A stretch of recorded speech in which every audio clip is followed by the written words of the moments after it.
My fiancée told me, prenups are insults. I'd leave if you mention that again. I said, fair. Then I mentioned it again. In court, during the breakup settlement. I 32M, or I guess was, engaged to Rachel, 29F. We've been together for 2 years, living together for the last one in an apartment I own. On the surface, things were good. Rachel is the kind of woman who lights up a room, charming, quick-witted, and beautiful. We seem to fit. But a foundation, I've learned, can look solid right up until the moment it cracks. Some necessary context. 3 years ago, before I met Rachel, I was a co-founder of a software startup that got acquired. The event changed my financial landscape completely. I'm not ostentatious with it. My life is comfortable, not extravagant. I drive a reliable sedan, and my primary indulgence is a small but growing collection of vintage watches. The bulk of the money from the sale is tied up in long-term top-pay managed investments. It's the bedrock of my future. When I proposed 6 months ago, my feelings were genuine. I saw a life with her. But I am, by nature and by profession, a pragmatist. Building that company required foresight and risk management. I see my life no differently. Protecting my assets isn't about a lack of love. It's about a surplus of responsibility to my family, my former partners, and our potential children. So, about a month ago, I brought it up, a prenuptial agreement. I chose the moment carefully. A quiet evening at home. I'd made her favorite risotto. I waited until the plates were cleared and we were relaxed. Rachel, I began, keeping my tone gentle, as we're getting deeper into wedding planning, I think it's time we discussed a prenup. The change was instantaneous. It was like a switch being flipped, plunging the warm room into an icy silence. A prenup? She set her wine glass down with a sharp click. Samuel, why? It's not personal, I explained, trying to keep the conversation on track. It's just good financial practice. My assets from before our marriage are complex. A prenup would simply draw a clear line between what's mine, what's yours, and what becomes ours once we're married. Everything we build together from here on out is shared. This just keeps the old stuff separate. She stood, pushing her chair back. No, it separates you from me. It says you don't trust me, that you think I'm just another asset to manage. That's not it at all. It's about preventing future complications for both of us. Her eyes, usually so warm, were narrowed and hard. This is an insult. You're entering a marriage with an exit strategy. It's the most cynical thing I've ever heard. Then she delivered the final word, her voice low and absolute. I am going to say this once. If you ever mention a prenup again, I will walk out that door, and I will not come back. We are building a life on love and trust, not a legal document designed to protect your millions. End of discussion. I looked at her. I saw the hard line she'd drawn. I heard the threat, and I processed it not as an emotional outburst, but as a term of a contract. She had just defined the exact condition for her departure. In that quiet moment, I made my choice. Fair, I said. The single word seemed to diffuse her anger. She took it as my capitulation. Her shoulders relaxed, and she came to hug me. Thank you for trusting me, she whispered. I love you. That's all the security we need. I hugged her back, but the decision was already cemented in my mind. She told me what would make her leave. I decided to grant her wish, just not in the way she expected.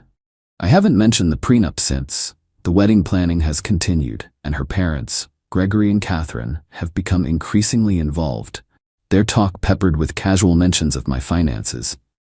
I used to see it as benign. Now I see it as due diligence on their investment. I have an appointment with my lawyer next week. Not to plan a marriage, but to strategize a dissolution. Update 1. 3 weeks later. The situation has evolved. My meeting with my lawyer, Deborah, confirmed my path was the right one. I laid out the ultimatum, my decision, and my concerns about the inevitable fallout. Her advice was blunt. Prepare for a fight and document everything. People who feel entitled to your money don't just walk away quietly. She was right. The entitlement, once a subtle undercurrent, became a tidal wave after our talk. It was as if defeating the prenup was a green light. The spending started first. The supplementary credit card I gave her for household use suddenly saw a lot of action at designer boutiques. A $4,000 handbag here, a spa weekend with her mother, to de-stress from wedding planning there. I didn't confront her. I just paid the balance, reported the card as potentially compromised. to the bank and had it canceled. I told her a new one was on the way. It wasn't. Her parents, Gregory and Catherine, then made their move. They invited me to their country club for dinner, an obvious ambush. Samuel, Gregory began, all false bonhomie and expensive brandy.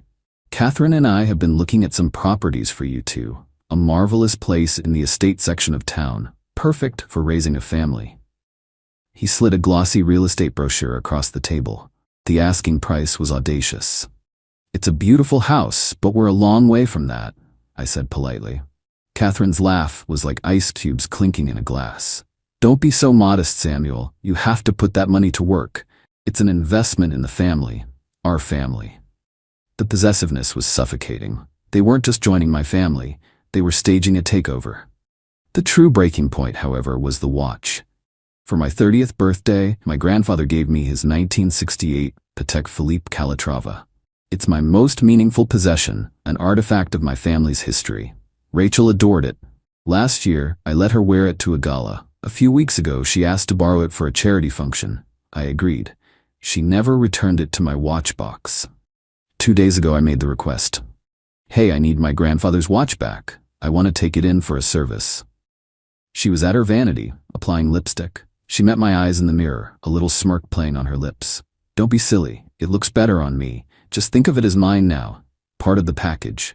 My voice stayed level.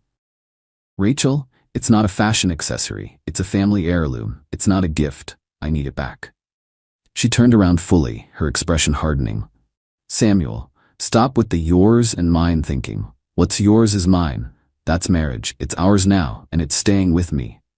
That was the final confirmation. My property wasn't just being used, it was being annexed. So yesterday, I executed the plan. I moved the majority of my liquid assets into new accounts. I changed every password. I documented every step with Deborah. Then I sat Rachel down.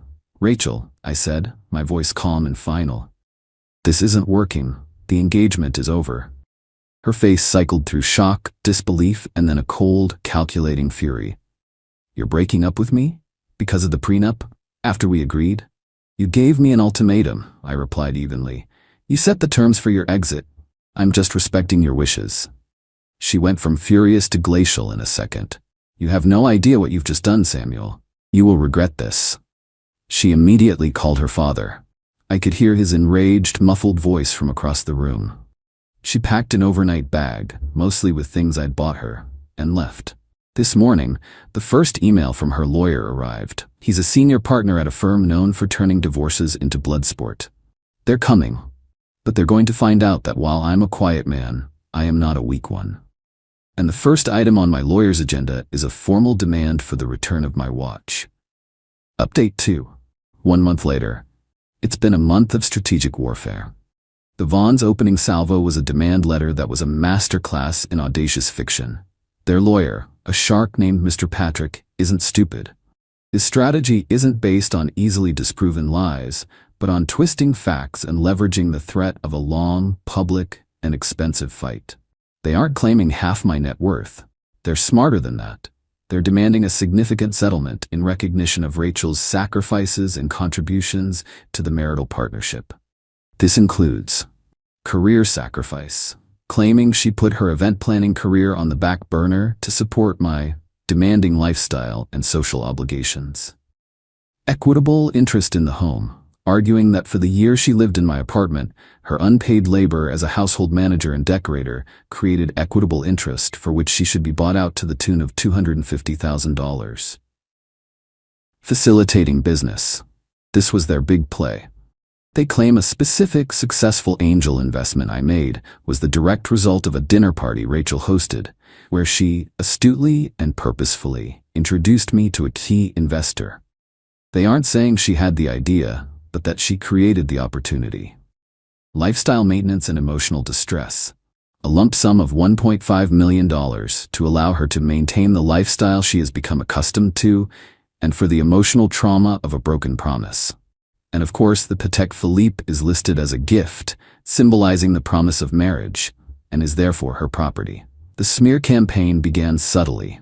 Posts from Catherine about the hollowness of new money, and Gregory mentioning to mutual acquaintances how disappointed he was that my character wasn't as strong as my portfolio.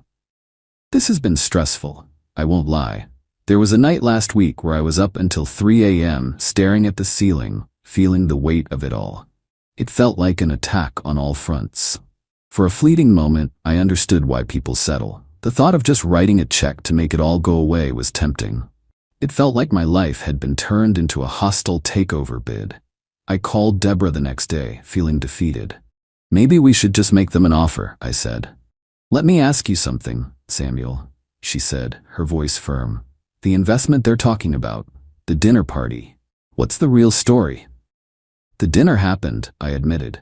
She did introduce me to the guy, but the groundwork for the deal was already laid. I had been in talks with his company for weeks. The dinner was just a social thing, a formality. Can you prove it? She asked. I spent the next 2 hours digging through old emails. And I found it. A chain of emails between myself and the investor, outlining the principles of the deal. The final email, where we agreed to move forward, was dated 1 full week before Rachel's dinner party. My moment of despair vanished, replaced by a cold, hard resolve. But Deborah pointed out a weakness. They can still argue the dinner solidified the deal. It's a gray area they'll try to exploit. They're trying to build a narrative of contribution, no matter how flimsy. So, we crafted our counteroffensive. We didn't just deny their claims, we devalued them and created our own leverage. For her household management, we compiled invoices from the weekly cleaning service and the interior decorator I hired before she moved in. For her career sacrifice, we pulled her social media, which was filled with posts from the last year about exciting new projects and loving the hustle. And for the watch, we escalated. Deborah sent a formal letter to Mr. Patrick demanding the immediate return of the timepiece. When they replied that it was a gift, we moved to the next step. Deborah filed a writ of replevin, a formal civil action to force the return of unlawfully held property. It's not a criminal complaint, but it's a separate, expensive legal battle that Rachel would have to fight, and one she would almost certainly lose. They've rejected our counteroffer, which was for her to take her belongings and leave, and pushed for mediation. They think they can intimidate me in person. The date is set for next Tuesday. They believe their case has just enough plausibility to make me bleed. They're about to find out how badly they've miscalculated. Final update, 1 week later. It's over. I'm in my apartment. It's silent, except for the soft ticking of a 1968 Patek Philippe Calatrava sitting on the desk beside me. The weight of it feels different now. Not just a connection to my past, but a symbol of a future I just secured. The mediation yesterday was like a play where only half the cast knew the ending.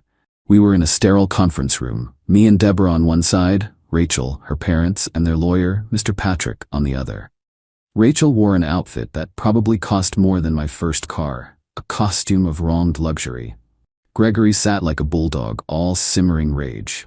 Catherine was the picture of tragic motherhood. Mr. Patrick began, weaving a narrative of my fiancée's broken heart and broken promises. He spoke of her unwavering support, her critical social contributions, and the equitable partnership she believed she was building. He painted me as a cold manipulator who used her love and then discarded her at the first mention of fairness. He presented their reasonable demands as a way for me to do the right thing. When he finished, Deborah let the silence stretch for a beat. Then she opened her file. Mr. Patrick, she began, her voice calm and clear, my client is indeed here to honor a promise, the one Miss Rachel Vaughn made to him. She looked directly at Rachel. On the evening of April 28th, you told my client, if you ever mention a prenup again, I will walk out that door and I will not come back. You presented this as a non-negotiable term of your relationship. My client has simply chosen to accept your terms. The topic was raised again in your legal filings, and so we are here to facilitate your departure, as you requested. The color drained from Catherine's face. Gregory's jaw tightened. Deborah then moved on to the claims. Point by meticulous point, she dismantled their narrative. She presented the invoices from the cleaners and decorator, reducing the $250,000 household manager claim to absurdity. She put up screenshots of Rachel's own social media posts, boasting about her career achievements during the time she was supposedly sacrificing it. Then she addressed the linchpin of their financial claim, the dinner party. We don't dispute that Ms. Rachel Vaughn hosted a lovely dinner, Deborah conceded, which made Mr. Patrick sit up straighter. However, she continued, sliding a folder across the table, this is a printed chain of emails between my client and the investor in question. As you can see from the timestamps, an in-principle agreement was reached a full 7 days prior to the dinner party your client hosted. The dinner was a social pleasantry, not a business catalyst. Her contribution was that of a gracious hostess, for which my client was and remains thankful. The value of that contribution, however, is not $1.5 million. Mr. Patrick's face went rigid as he read the emails. He knew he'd lost his main leverage. But Deborah wasn't done.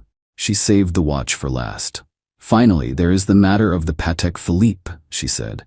It was a gift, Rachel insisted, her voice cracking.